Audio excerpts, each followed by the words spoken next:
व्यापक पैमाने पर किसानों में जन जागरण के लिए खेत बचाओ अभियान 1 जून से, पहले हमने सोचा था 15 जून तक, लेकिन सबकी राय ये थी कि 1 महीने कम से कम इस अभियान को चलाया जाए।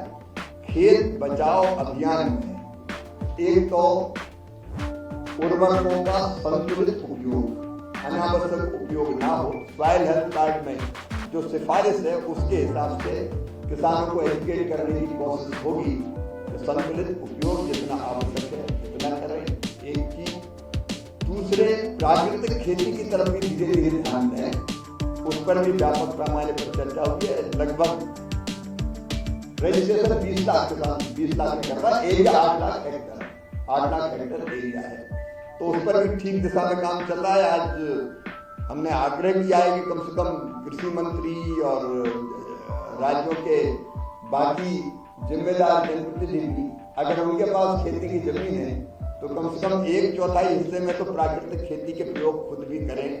हम थोड़ा करेंगे तो बाकी को भी प्रेरित करने का काम करेंगे। और विकसित कृषि संकल्प अभियान अब राज्यों पे छोड़ा है, क्योंकि अलग अलग राज्यों में अलग अलग समय बोनी होती है, तो एक साथ चलाने का औचित्य नहीं है। विकसित कृषि संकल्प अभियान राज्य अपने हिसाब से चलाएंगे। जब वो केंद्र से कहेंगे तब केंद्र उनकी पूरी सहायता करेगा, ICAR के वैज्ञानिक जाएंगे। लेकिन खेत बचाओ अभियान में गांव-गांव तक पहुंचने का हमारा प्रयास होगा। राज्य सरकार, केंद्र सरकार के अधिकारी, हमारे वैज्ञानिक, कृषि विभाग का एग्रीकल्चर का अमला, हमारे प्रगतिशील किसान, हमारे KVK एग्रीकल्चर यूनिवर्सिटीज के साथी, ये सब के सब जुटेंगे। और इसी दौरान एक तरफ हम बेहतर और संतुलित खेती पर चर्चा करेंगे, वहीं कई योजनाओं का लाभ भी, किसान क्रेडिट कार्ड नहीं है तो हम बना के वहाँ देने का प्रयास करेंगे। मैकेनाइजेशन के यंत्र बंटना है तो उसमें बंट सकते हैं।